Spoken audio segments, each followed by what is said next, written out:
Bismillahirrahmanirrahim. Assalamualaikum warahmatullahi wabarakatuh. Selamat datang kembali. Waalaikumsalam warahmatullahi wabarakatuh. Selamat datang kembali di Bandung International Podcast.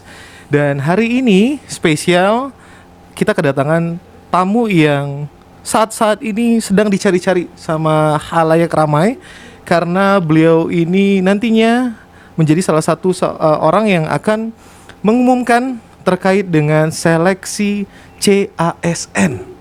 Bukan CPNS lagi, benar ya Pak Adi ya? Ya. Ya, oke. Dan tadi sudah saya sebutkan namanya, kita langsung sapa beliau, Bapak Insinyur Haji Adi Junjunan Mustofa MSc. Siap. Assalamualaikum Pak Adi. Waalaikumsalam warahmatullahi wabarakatuh. Waalaikumsalam warahmatullahi wabarakatuh. Damang Pak Adi? Alhamdulillah pangestu. Alhamdulillah. Kang Dama Damang. Alhamdulillah selalu Pak. Alhamdulillah. Pak Adi hari ini terima kasih sudah hadir di sini bersama-sama kita. Dan tentunya kita hari ini akan membahas sesuai tadi yang saya sampaikan Pak Adi, ada CASN. Iya. Tapi sebelum kita membahas CASN, kita tanya-tanya dulu. Pak Adi ini mungkin adalah salah seorang yang baru ya di lingkungan pemerintah Kota Bandung. Karena sebelumnya Pak Adi berada di Kementerian Pan-RB. Iya, Pan-RB. Iya. Pan-RB itu apa sih Pak? Kalau boleh tahu Pak? Iya, jadi sebelum saya ke Bandung, Kang Iya. Dama ya, saya ditugaskan di Bandung ini per 16 Desember Oke. 2020. Sebelumnya saya di Kementerian Pendayagunaan Aparatur Negara dan Reformasi Birokrasi pada Deputi SDM Aparatur. Pada Deputi SDM Aparatur. Ya, di sana. Oke. Jadi kurang lebih 4 tahun saya bekerja di Kementerian Pan-RB. Oke, sebelumnya sejarah Bapak menjadi seorang aparatur sipil negara ini dimulai dari tahun berapa Pak? Oh, Kita balik kilas ke belakang. Iya. Jadi saya sebetulnya mungkin termasuk rekrutmen yang tidak biasa. Oke, kenapa tidak biasa Pak? Pada tahun 1988 akhir. Ya. Jadi dimulai dari pertengahan 88, saya ikut proses seleksi. Waktu itu dihitungnya sebagai lulusan SMA, tapi saya waktu itu sudah kuliah 1 tahun di ITB ya. Oke. Sudah kuliah di ITB, ada seleksi yang diadakan oleh pemerintah Indonesia, dalam hal ini Kementerian Riset dan Teknologi. Oke, Kemenristek. Waktu itu Pak Menristeknya Profesor B.J. Habibie. Oh, Profesor B.J. Habibie. Yarhamhu ya, beliau sudah meninggal. Ya.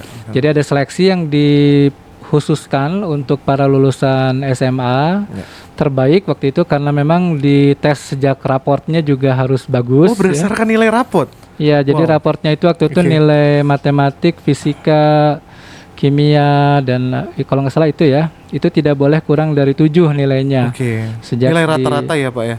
Nggak boleh ada yang, pokoknya nggak boleh kurang. Nggak boleh kurang dari 7. Ya. Oke. Gitu. Jadi itu seleksi awal, kemudian ada proses seleksi, dan saya waktu itu alhamdulillah pada akhirnya setelah mungkin ada 5 atau 6 tahapan seleksi itu lolos. Saya kuliah di Belanda. Cuma sebelum saya berangkat ke Belanda itu sudah ikut prajabatan CPNS. Oh. Jadi prajab CPNS saya itu prajab lulusan SMA. Prajab lulusan SMA. Ya, golongannya 2A waktu Golongan itu. 2A. Iya. Wow. Dan setelah kuliah diizinkan berarti itu tugas belajar atau memang tugas belajar. Oh, memang tugas langsung belajar. Saya tugas belajar dari Badan Koordinasi Survei dan Pemetaan Nasional, Bakosurtanal, di Cibinong kantornya, dikirim ke Belanda. Kemudian lulus dari Belanda tahun 96, langsung melaksanakan ikatan dinas ya. Oke, ikatan dinas. Waktu itu prajab pertama di mana Pak? Di dinas apa atau OPD apa? Bakosurtanal ya. Bakosurtanal itu apa LPNK. itu Pak Bakosurtanal? Waktu itu namanya masih LPND ya, Lembaga Pemerintah Non Departemen. Oke. Kalau sekarang LPNK, Lembaga Pemerintah Non Kementerian. Oke. Bakosurtanal itu di bawah koordinasi Kemenristek. Kemenristek. Waktu itu ya. Oke. Gitu. Jadi saya CPNS-nya di sana. CPNS-nya di sana dan sejarahnya kemudian mengantarkan Bapak ke Kementerian Pan-RB. Bakosurtanal dulu. Oke, setelah itu kemudian Bakosurtanal berubah menjadi Badan Informasi Geospasial. Badan Informasi. Tahun 2010 ya. 2012 saya pindah ke Kemenpan RB. Oh, 2016 ke Kemenpan RB. Berarti Bapak menghabiskan waktu yang sangat lama di Cukup lama. Badan Informasi dan Badan Informasi Geospasial. Disingkat apa tuh Pak? Biasanya ada singkatan. BIG. BIG. Oh. di BIG berapa tahun Pak? Berarti kalau dihitung-hitung sejak 96? di 88 ya, sejak saya berangkat tugas belajar 88. Oke, 88 sampai 2016. Oke. Berapa lama tuh? Lama ya? Lama banget Pak. 12 sama 28 tahun. 28 tahun di satu badan yang sama, kemudian Bapak ke Kemenpan RB. Oke, langsung menjadi deputi atau gimana Pak? Enggak, belum. Oh, belum deputi. Oke. Jadi masuk ke deputi Bapak Surtanal itu sampai dengan eselon 3. Oke, eselon 3. Memang saya berpindah dari teknis. Saya kan lulusan teknis ya. Oke, berpindah dari teknis menjadi aktivis atau pegawai di bidang SDM, sumber daya manusia itu di Badan Informasi Geospasial. Menjadi kepala bagian SDM. Nah, kemudian ada proses seleksi di Menpan, masih eselon yang sama, eselon 3. Saya pindah ke Kemenpan RB. Kemudian tadi ya tahun 2020 akhir saya ikut seleksi terbuka di Kota Bandung. Di Kota Bandung. Dan sekarang di BKPSDM. Oke.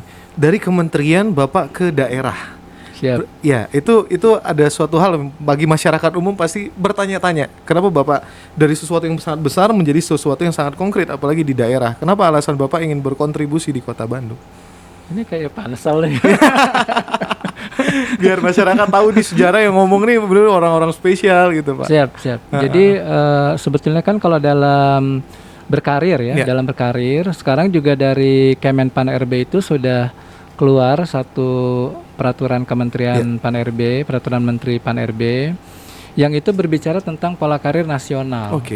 Sebetulnya sekarang sudah tidak ada lagi ya dikotomi antara ini pegawai pusat, ini pegawai daerah. Sudah terjadi perubahan nih Pak ya. Mungkin Kang Damang ngikutin ya bahwa NIP saja, NIP pegawai negeri sipil itu sekarang sudah tidak ketahuan lagi nih dari mana. Iya benar. Kalau dulu masih ketahuan nih dari Dikbud, dari mana. Sekarang kayak KTP ya Pak ya jatuhnya ya. Iya betul. Jadi pola karir itu nasional dan kemudian tentu di Kota Bandung ini ketika ada pengumuman seleksi untuk posisi yang saya perhatikan ini cukup menantang ya karena sudah cukup lama juga di pusat kita di Kemenpan RB ini melahirkan kebijakan-kebijakan nasional tentang manajemen ASN dan lain-lain, maka sudah waktunya lah kita melihat juga bagaimana sih implementasinya ketika ini di daerah.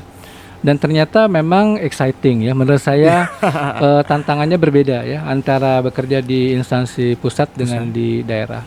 Selain memang ada juga sih agak subjektif ya karena ibu saya tinggal di Bandung, sudah sepuh ya, sudah tidak ada yang menemani di rumah. Jadi mudah-mudahan lah di masa saya juga tua, ibu saya sudah sepuh, saya bisa berbakti banyak kepada ibu saya. Ya berarti ada alasan-alasan yang sebenarnya ada yang tersirat ya Pak ya, ataupun ada alasan-alasan yang sangat rasional.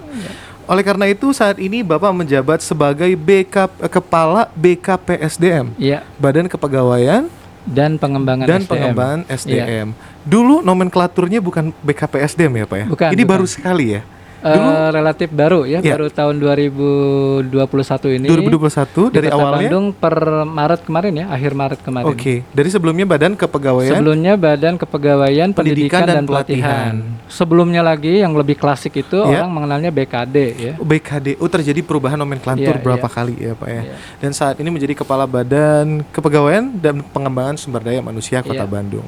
Baik, Pak Adi, kita sudah sedikit berbicara tentang personal Pak Adi dan tentunya masyarakat umum udah tahu nih Kepala Badan KPSDM Kota Bandung siapa, yaitu Pak Adi. Dan saat ini kita ingin masuk ke dalam bahasan inti kita. Baik. Ya, ini suatu hal yang saat ini mungkin menjadi sebuah hal yang sangat diinginkan oleh masyarakat banyak Pak. Entah saya personal melihat bahwa terjadi pelonjakan keinginan orang-orang ingin menjadi abdi negara, khususnya menjadi ASN. Kita sebut ASN ya Pak ya sekarang, bukan ASN. PNS lagi ya. ASN. Kenapa terjadi perubahan itu Pak? Panggilannya PNS kemudian jadi ASN? Jadi di Undang-Undang Nomor 5 2014 tentang Aparatur Sipil Negara ini memang sudah diperkenalkan istilah ASN, Aparatur Sipil Negara. Dan di dalam undang-undang tersebut disebutkan bahwa ASN ini terdiri atas dua. Yang pertama PNS, Pegawai Negeri Sipil. Yang kedua adalah PPPK. P3K P3K ya, atau apa PPPK. Itu adalah pegawai pemerintah dengan perjanjian kerja. Nah, jadi ini ada dua dan ini dua-duanya ASN. Dan dua-duanya ASN. Jadi mungkin kalau dari terminologi bahasa Inggris, dua-duanya civil service. Dua-duanya civil service atau civil servant.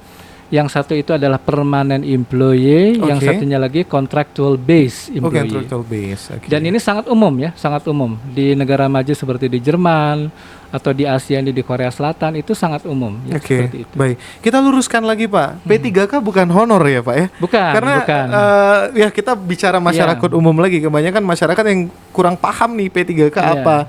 Ya, itu beda ya Pak ya? Iya betul. Jadi beda. P3K itu bukan honorer, bukan honorer, karena dia dihargai dan berbasis undang-undang tadi ya. Itu sederajat. Ya.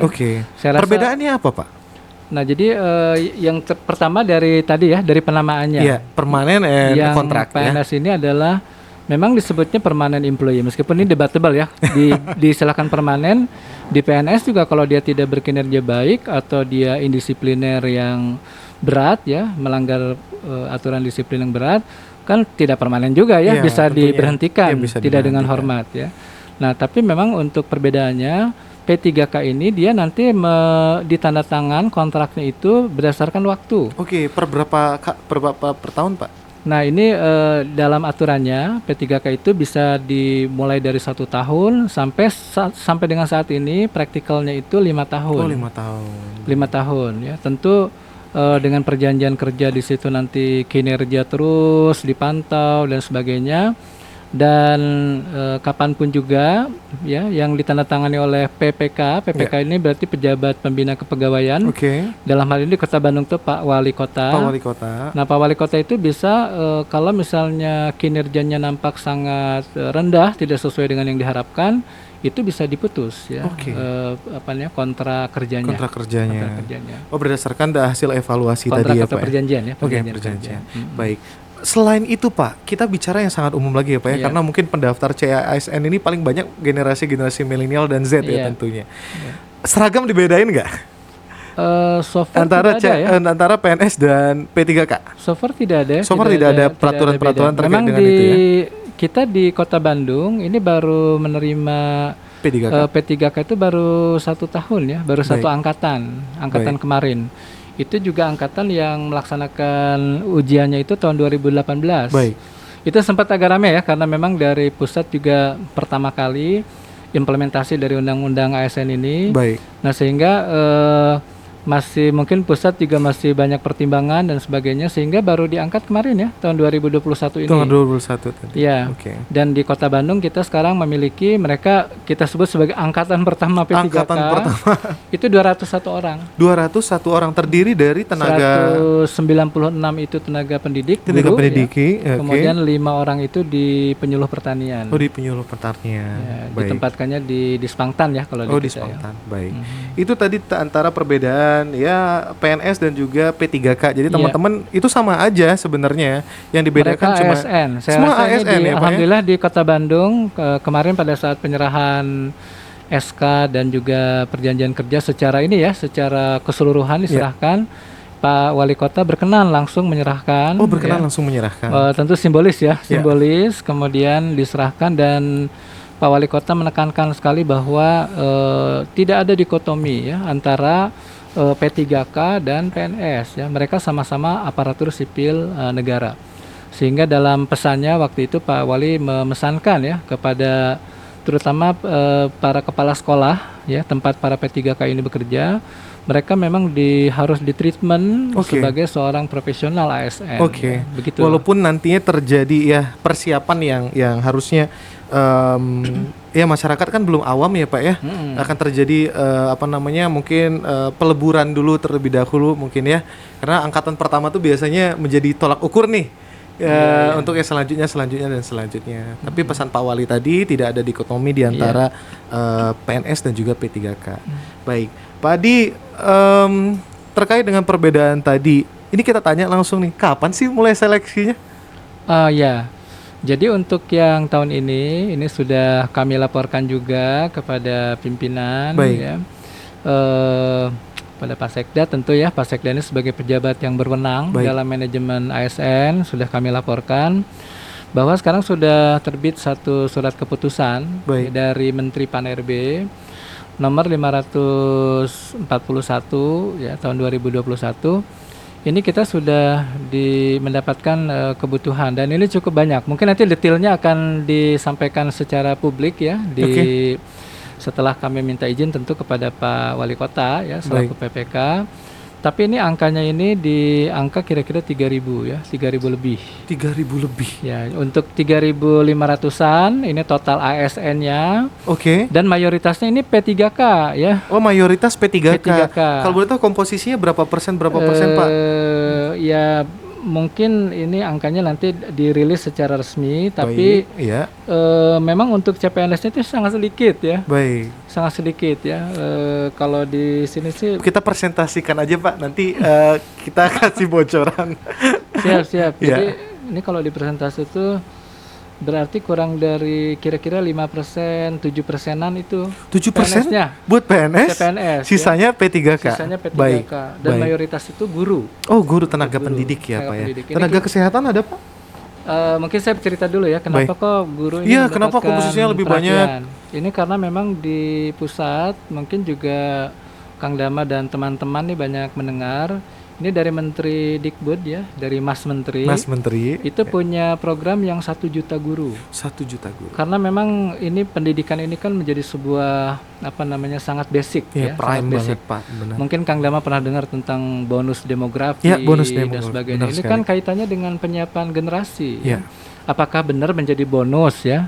Atau malah jadi beban? Atau jadi beban. Nah itu di mana kunci prosesnya itu pada proses pendidikan. Baik. Nah karenanya ini ada program 1 juta guru dan ini dari pusat Kemendikbud dengan Kemenpan beserta semua institusi terkait akhirnya menyiapkan ini. Termasuk ke Kementerian Keuangan ya. Kementerian Keuangan ini sangat vital memang dalam proses pengadaan kan. Kalau kita mengadakan atau rekrutmen pegawai ini pasti jadi beban kan. Untuk menggaji ya. Di satu sisi dia menjadi beban fiskal, sisi lain dia akan menyiapkan aset-aset sumber daya manusia yang sangat berharga untuk bangsa kita ini. Iya, benar sekali. Jadi nanti ini di Bandung akan cukup banyak. Alhamdulillah nih guru-guru akan bertambah cukup banyak karena formasinya hampir 3.000 ya, hampir 3.000 dengan komposisi 5% yang PNS tadi. 5% PNS itu bukan di guru ya, bukan di guru. PNS ini banyaknya pada tenaga-tenaga yang sifatnya teknis. Oh, tenaga teknis ya Pak ya? Teknis, kemudian guru dokter-dokter yang spesialis itu diberikan porsinya di PNS. Oh ya? Di PNS, dokter spesialis. Dokter spesialis ya. Kemudian nanti ini gambaran umumnya saja, gambaran umum di kesehatan juga akan banyaknya P3K ya.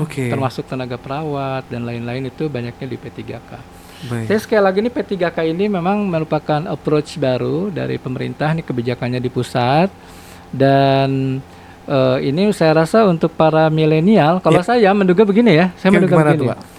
Kan milenial ini beda ya sama generasi saya, generasi X ya. Apalagi dengan baby boomers ya dulu itu pasti beda gitu ya. Benar. Ini Gen Y, kemudian sekarang Gen Z juga sudah mulai naik. Berperan ya, benar. Ini mereka ini kan orangnya nggak bertahan ya. Kalau zaman saya dulu loyalitas, jadi PNS, loyal, tidak akan dipecat ya meskipun gajinya. Atau tidak akan pindah dengan gaji yang sepersekian. Seperti itu ya. Sementara saya rasa generasi milenial ini kan bersentuhan dengan dunia digital yang sekarang ini kan. Benar, dimana dan instanity Pak. Sangat instan. Dan saya menduga untuk para milenials ini ya, ini nanti obrolan dengan para orang tua juga akan beda ya. Millennials ini kita pengen tahu gimana sih kerja di pemerintah. Nah, maka ini sebuah kesempatan luar biasa ya. Dengan mengambil P3K kontraktual setahun, 2 tahun, 3 tahun ya, sampai dengan 5 tahun. Saya rasa ini menarik justru ya kalau buat saya ya. Saya menduga-duga nih milenial pasti akan tertarik. Saya sepakat dengan hal itu. Ya, jujur saya pribadi juga seperti itu. Dan sesuai dengan PP tentang pegawai pemerintah dengan perjanjian kerja. Jadi kalau saya mengatakan dari undang-undang ASN ini ada 2 PP kembar ya. Oke. Meskipun lahirnya beda tahunnya ya. Jadi kembar tapi nggak bareng lahirnya. Oh, jadi yaitu PP tentang manajemen PNS. Baik, manajemen PNS. Itu PP 11 ya, waktu itu 11 2017. Sekarang sudah direvisi 17 2020. Dan satu lagi PP tentang P3K. Baik. Ya, PP tentang manajemen P3K. Ini nomor 49 tahun 2019. Oke. Nah, jadi ini 2 PP kembar gitu ya yang mengatur sama. Dan diantaranya adalah bahwa P3K ini mendapatkan hak gaji dan juga hak tunjangan yang sama dengan PNS. Oh, menarik sekali. Jadi jelas beda kan sama honorer ya. Ya, honorer benar. kan banyak ceritanya gitu ya. Gitu kira-kira. Baik, ya jadi tentunya ada suatu alasan kenapa pemerintah ya dimulai dari pemerintah pusat, kemudian juga pemerintah daerah yang memberi porsi lebih banyak kepada P3K ya Pak ya. Iya. Karena menjawab tantangan zaman yang isinya itu mungkin nantinya akan semuanya millennials atau generasi Z yang ya secara ya benar kata Bapak tadi banyak yang 3 tahun 5 tahun kemudian itu pengen dapat tempat lain, pengen coba-coba ya. Tapi biasanya juga orang yang udah pernah coba biasanya nggak mau keluar Pak kalau udah di ASN Pak. Ya karena kita pengabdiannya tinggi kepada masyarakat hal seperti itu. Baik Pak Adi. Selanjutnya kita bicara seleksi CPNS yang dulunya sempat tidak ada. Iya, sempat berapa lama Iya, itu moratorium ya? Iya, moratorium. Kemudian di tahun 2019 akhirnya ada lagi. Ada lagi. Dan 2020 ada nggak sih Pak? Nggak ada ya Pak ya? Kemarin 2020 malah saya melihat waktu itu bersama dengan pandemi dan sebagainya ya. Jadi 2020 kemarin malah tidak ada ya. Oke. Malah dengan tidak, case yang itu tadi ya dengan Pak case tadi ya. Baik. Dan saat ini 2021 kita segera akan tadi waktunya belum dijawab atau Pak? Iya, jadi kira-kira kapan? Kalau secara waktu ini kan kita di daerah ya termasuk Kota Bandung. Ini jelas mengikuti komandonya itu ordernya dari pusat ya. Oke, komando pusat ya. Memang kemarin pada saat ada proses sosialisasi dari Kemenpan RB, kemudian dari Badan Kepegawaian Negara dari BKN, itu diperkirakan di bulan akhir Mei ini, akhir Mei sampai dengan Juni ini proses pengumumannya. Oh, proses pengumuman terlebih dahulu. Jadi akhir Mei belum pendaftaran ya Pak ya? Pendaftarannya nanti akan dimulai kira-kira di akhir Mei ini sampai dengan bulan Juni. Baik. Ya ini yang nanti sebentar lagi makanya nanti terus saja dilihat. Dipantengin karena ya Pak. Kami juga dapat pesan dari dari Pak Sekda, kami dapat pesan tolong pengumuman dan lain-lain dibuka seluas-luasnya ya supaya publik bisa mengikuti ini, bisa tahu, bisa mengakses berbagai informasi. Ini kan salah satu ciri good governance ya, adanya transparansi dan sebagainya. Jadi Pak Sekda waktu kami lapor kepada beliau, kata beliau tolong dibuka seluas-luasnya informasi terkait dengan CSN. Jadi nanti tunggulah di akhir bulan Mei ini akan ada pengumuman yang kita sebar secara luas. Dan nanti proses seleksi, administrasi dan lain-lain ini dari pusat memang masih belum menentukan jadwal. Kami perlu itu per jadwal ya Pak ya? Iya, per jadwal. Karena kan ini seleksi nanti mungkin kita akan bicarakan ya, seleksinya nanti tetap computer assisted test ya, CAT. Untuk mekanismenya tidak ada perbedaan antara tahun lalu dan tahun saat ini? Ya, hampir mirip lah, sama dengan yang sebelumnya. Baik. Dan kita tentu koordinasi erat dengan BKN ya. Baik. Dengan Badan Kepegawaian Negara di sini regional 3 ya yang di Jawa Barat. Nah, nanti dari situ akan ada jadwal. Karena ini pasti BKN juga kan sibuk ya mengatur jadwal-jadwal tes. Kalau kita Kota Bandung ini bisa dekat-dekat beririsan dengan tesnya CASN Provinsi Jawa Barat ya. Karena kita di Bandung ya. Jawa Barat juga kantornya di Bandung juga, ya. Pasti akan di sini. Jadi baik. Itu nanti akan ada waktunya nanti akan kita sampaikan kepada publik. Baik. Pak Adi, ini kita bicara perbedaan mekanisme lagi Pak Adi. Di syarat administratif. Kalau nggak salah, Kota Bandung itu tahun kemarin 2019 pakai TOEFL. Nah, untuk tahun 2021 ini gimana? Ini tentu nanti bentuknya kebijakan. Oke, masih kebijakan lagi ya. Kami masih akan komunikasikan dengan pimpinan. Dalam hal ini Pak Wali Kota seperti apa. Prinsipnya tentu kita ingin mendapatkan ASN yang berkualitas tinggi. Benar sekali. Tapi tentang kebijakan ini kami masih harus konsultasikan nanti keputusan dari PPK ya, Baik. dari pejabat pembina kepegawaian. Baik. Kenapa ini? Ada Iya, ketakutan. Mungkin teman-teman di luar sana ya harusnya siap-siap dari sekarang ya, dari CAT, SKB dan sebagainya. Mungkin udah siap Pak, tapi takut tiba-tiba syarat administratif seperti TOEFL ya, mungkin mereka mau les dulu atau mereka mau belajar dulu Jadi saya rasa kalau saya boleh sampaikan ya, saya rasa persiapan kualitas diri seperti itu, apalagi kita sekarang kan menuju kepada smart ASN ya, menuju kepada world class bureaucracy ya, birokrasi kelas dunia. Jadi tidak ada salahnya ya bersiap-siap seperti itu, tidak ada. Toh juga nggak ada ruginya ya belajar ya Pak ya. Betul. Persiapan juga tidak ada ruginya dari sekarang. Makin besar usaha saat ini ya mungkin Allah akan kasih yang terbaik juga nantinya. Betul. Iya. Gitu ya. Pak Adi, wah luar biasa perbincangan kita banyak sekali. Kita akan memberikan pertanyaan selanjutnya Pak Adi. Ini masih banyak mungkin orang-orang yang akan bertanya dan kita udah open Q&A Pak. Oh. Iya. Question and ask kepada masyarakat di akun platformnya kita.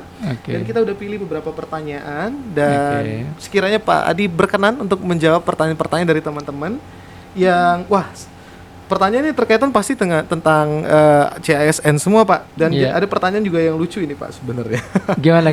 Ini ada pertanyaan yang terkait dengan namanya masyarakat apalagi netizen tuh pengen tahu formasi Pak. Ini detailnya formasi tadi kan kita udah bicara. Ada komposisi 7% atau 5% ya Pak ya untuk CASN dan sisanya untuk tenaga pendidik. Pak kalau boleh dikalkulasikan kemungkinan formasi-formasi yang dibutuhkan untuk jurusan-jurusan nih Pak. Kita bicara jurusan nih Pak. Paling banyak jurusan apa sih Pak? Apakah harus administrasi publik ataukah jurusan komunikasi dan sebagainya? Jadi memang ini yang paling banyak tadi guru ya. Guru. Baik. Berarti memang ini masih masa-masa kita memenuhi kebutuhan tenaga pendidik ya. Dan saya juga berapa kali diskusi ya, berdialog dengan kepala dinas pendidikan. Baik. Itu memang ya bisa dikatakan kita sangat kritis ya untuk guru-guru kita. Setahun saja itu bisa 600-700 yang pensiun yang ya. Pensiun. Dari guru artinya kita. Butuh regenerasi yang tinggi juga ya Pak. Betul. Kan kebayang kalau sekolah ada nggak ada guru gimana bingung. Siswanya ada tapi nggak ada yang ngajar. Jadi makanya ini harus kita pahami bersama ya, untuk pendidikan, kemudian pangan, kesehatan. Ini memang kebutuhan dasar ya di negara kita. Nah, jadi kalau guru udah pasti ya kualifikasi pendidikannya sudah pasti. Nah, ini yang cukup banyak juga ini kesehatan ya. Tenaga kesehatan juga 400-an lebih ya. Dari mulai dokter, ada perawat sampai dengan pengelola laboratorium untuk laboratorium kesehatan dan sebagainya. Jadi nanti mungkin ini detailnya kualifikasi pendidikan ya, nanti bisa sebentar lagi lah. Ini kan akhir bulan ini ya. Ibadah tuh aja tuh Pak ya. Persiapan juga ya. Nanti diumumkan oleh Pak Wali Kota secara terbuka ya. Kemudian di tenaga teknis ini juga memenuhi berbagai kebutuhan yang ada di perangkat daerah, perangkat teknis ya. Iya. Saya tidak hafal persisnya, tapi nanti tunggu pengumumannya di akhir bulan ini, sehingga nanti kawan-kawan yang Kota Bandung kan pertama kali lihat dulu ya, lirik-lirik dulu nih formasi di Bandung seperti apa ya. Iya benar sekali. Tapi buat teman-teman yang di Bandung kan bisa lihat juga nanti ke provinsi dan sebagainya. Dan orang luar juga biasanya melirik ke Bandung juga. Ya, bisa Bandung jadi. ini saya kemarin waktu pertama kali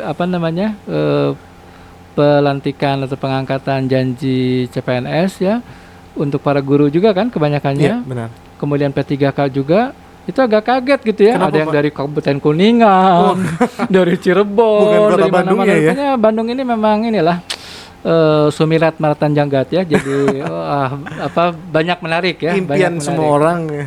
Iya, karena udah nyaman banget Pak. Nah kalau buat kita kan di Bandung ini tentu jadi anugerah lah ya. Berarti kita mendapatkan talenta-talenta terbaik ya. Bukan hanya buat warga Bandung, tapi mungkin di se-Jawa Barat juga dilirik ya Bandung. Iya benar sekali. Itu pertanyaan dari Kang Dim.as tadi Pak, Dimas kayaknya. Dimas. Kang Dimas itu pertanyaan terkait dengan formasi dan posisi. Iya. Sebentar lagi ya Kang Dimas, nanti dilihat aja di ininya pengumumannya ya. Iya. Terus pertanyaannya tadi udah dijawab. Ini ada Lia Fitria dari Pak Adi tadi udah dijawab. Seleksi CPNS atau P3K untuk Pemkot Bandung 2021 ini ada nggak? Ya jelas tadi Pak sudah disampaikan bahwa ada, insyaallah. Ada CPNS-nya ada juga nanti P3K. Pengumuman resmi Pak Wali Kota akan mengumumkan. Baik, nanti Pak Wali Kota yang akan mengumumkan sesegera mungkin. Ya. Selanjutnya Pak Adi ada pertanyaan kembali. Ini tadi udah dijawab juga. Ini ada Intan Indri dari 04. Dia nanya apakah pakai TOEFL atau enggak. Kembali ke pimpinan tadi Pak ya. Itu masih kebijakan. Nanti akan kami konsultasikan tentu ya yang terbaik. Tapi sekali lagi tadi ya jangan terus ya ada TOEFL gitu ya. Ini harus generasi muda apalagi nih. Jangan mudah patah semangat cuman karena hal-hal seperti itu ya Pak. Artinya jadi tantangan, harusnya lebih belajar lagi harusnya dipersiapkan ya. Jadi tidak ada salahnya sekarang mulai persiapan. Karena nanti kan seleksi pendaftaran itu sampai dengan pertengahan Juni ya. Baik, seleksi sampai dengan pertengahan Juni. Selanjutnya ada seleksi lagi apa? Selanjutnya ada seleksi seperti yang lalu-lalu ya. Nanti dimulai kalau untuk yang CPNS ini ada namanya SKD. SKD ya. Dulu, apa itu Pak? Seleksi kompetensi dasar. Ya. Oh, yang ada TIU, TWK ya Pak. Inteligensi umum, kemudian wawasan kebangsaan, sama kepribadian. Tes kepribadian. Tes kepribadian. Nah, nanti kalau yang buat PNS berikutnya sama seperti yang lalu juga ada SKB. Seleksi kompetensi bidang. Jadi itu nanti udah fokus ke formasi masing-masing ya. Ke formasi masing-masing. Nah, khusus yang untuk guru ini memang centralized ya. Jadi bisa dibilang kita pemerintah Kota Bandung ini hanya membantu memfasilitasi, mengumumkan, tapi ini sesuai dengan pedoman dari pusat yang akan melaksanakan seleksinya langsung Kemendikbud. Oh, untuk khusus yang untuk tenaga pendidik ya. Jadi ini langsung dari Kemendikbud, dia dengan sistemnya sama tetap computer based ya. Nah, itu computer based test nanti dari Kemendikbud. Nah, makanya bersiap-siap nih buat teman-teman yang para ini ya, yang punya idaman menjadi para guru ini siap-siap karena dibuka sangat banyak ya formasinya. Sangat banyak. Dan setelah itu apalagi Pak, setelah SKB apakah ada wawancara ataukah langsung pengumuman atau nah gimana? Ini di SKB sendiri kalau kita lihat SKB-nya juga dari pusat ini mungkin karena pusat ingin clean betul-betul ya. Ini bentuknya juga computer based. Ya. Jadi SKB-nya juga computer based. Nah, kalau yang untuk guru mungkin clue-nya adalah ini tesnya langsung ke kompetensi ya. Jadi di P3K ini tidak ada SKD ya. Langsung ke kompetensi teknis ya. Karena dianggapnya dan ini secara umum ya, secara umum P3K ini dianggapnya itu langsung merekrut profesional. Kalau CPNS kan ada yang fresh graduate ya, baru ini dia belum punya pengalaman kerja. P3K ini merekrut prinsipnya adalah mereka yang sudah profesional. Makanya untuk guru ini secara umum nanti akan didasarkan pada Dapodik ya, sudah terdaftar. Mereka memang bukan yang fresh graduated ya. Ada memang nanti tahapan yang keberapa, kalau formasi guru ini masih belum terpenuhi, itu baru ngambil dari yang fresh graduated. Itu pun harus sudah lulus pendidikan profesi guru ya, PPG. Oh, ada ininya ya. Ini teman-teman yang di pendidikan tahu lah gitu ya. Iya, pasti tahu. Jadi bukan hanya lulus, tapi kan sekarang sudah dikaitkan langsung dengan profesinya ya. Jadi ada pendidikan profesi guru, harus punya itu. Ya. Pak Adi, berapa persen persiapan kita sebagai pemerintah Kota Bandung dalam mencari talenta-talenta terbaik di ASN nantinya? Sudah berapa persen persiapannya? Kalau untuk yang ini, untuk yang CPNS kan kita kalau dibilang persentase ya, kan itu dimulai dari tahun lalu ya, mulai tahun lalu kita mengusulkan. Ini yang sekarang diputuskan oleh Menteri Pan-RB ya, itu menjawab permintaan kebutuhan ASN yang langsung disampaikan PPK ya, aturannya memang begitu. Jadi Pak Wali Kota ini menyampaikan di Desember tahun lalu kepada Menpan RB terkait dengan formasinya tadi, bukan ujuk-ujuk ya Pak ya, bukan artinya itu kosong tuh dibuka, bukan. Mungkin kalau boleh cerita ya, itu ketika mengusulkan pegawai itu di sini pun di lingkungan pemerintah Kota Bandung itu sudah diskusi dengan badan yang mengurus masalah keuangan ya. Karena kan pasti ada beban fiskal ya. Kan mereka direkrut bukan begitu pasti aja digaji benar sekali. Dan ini memang model seperti ini dari mulai pusat pun sama ya. Jadi kalau kita ikuti di undang-undang atau di PP-nya tentang PNS atau P3K itu ketika ada formasi nasional ya dari Menpan, itu Menpan itu harus ada koordinasi teknis dengan keuangan, Kementerian Keuangan, dengan ada pertimbangan teknis dari BKN ya.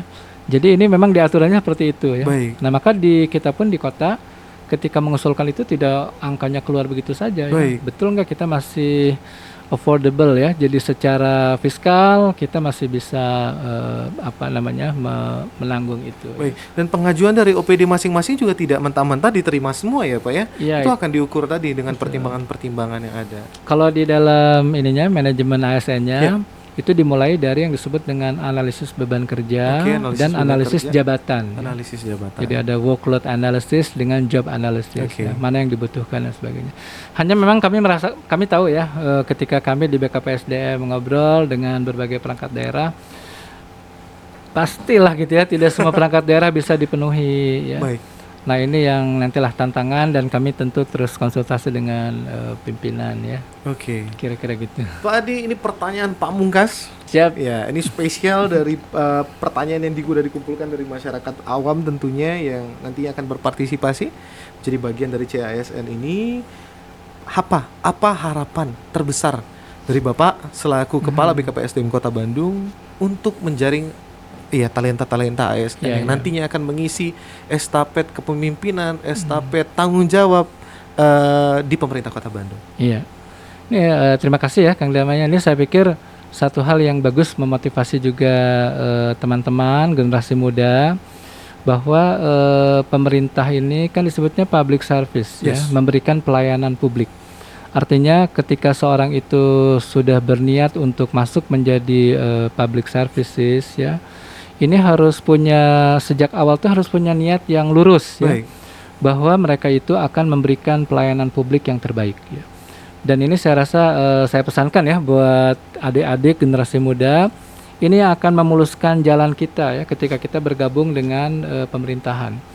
Jadi kayaknya millennials nggak ada ya, tapi zaman dulu itu kan kebayang itu amtenar gitu ya. Amtenar itu dia jadi bukan melayani masyarakat tapi dilayani ya. Jadi seolah-olah ndoro lah gitu ya. Nah itu sudah tidak zamannya lagi. Era sekarang adalah era memberikan kontribusi terbaik. Dan dari sisi kami tentu di pemerintah ini dari Pak Wali Kota, Pak Wakil ya, kemudian Pak Sekda dan segenap pimpinan tentu menginginkan talenta-talenta terbaik.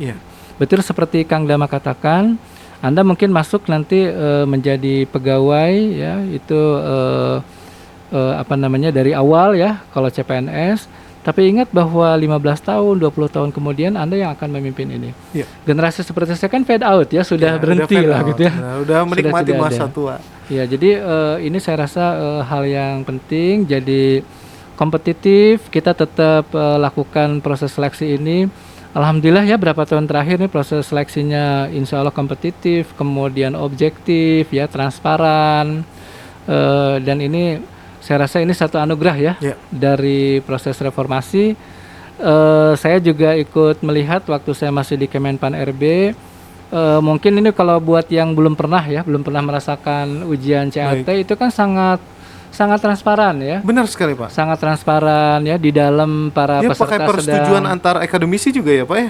Iya, jadi kampus. Saya masih ingat waktu itu kami dari Kemenpan langsung di gedung ujian yang ada di BKN. Kita berada di ruangan seperti ini ya, seperti ini kita bisa melihat peserta sedang melaksanakan ujian, dan di layar monitor itu kelihatan ya, peserta itu kelihatan nilainya naik turun seperti kita sedang nonton pertandingan gitu ya. Skor, live skor ya Pak ya? Skornya langsung kelihatan dan sebagainya. Ini saya rasa salah satu reform.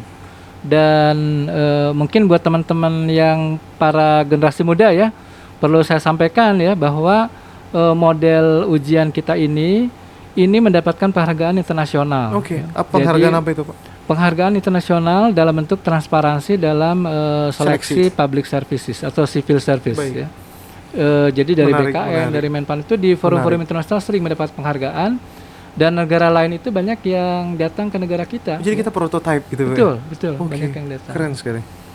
Bahkan ini kalau boleh saya cerita satu lagi. Boleh Pak.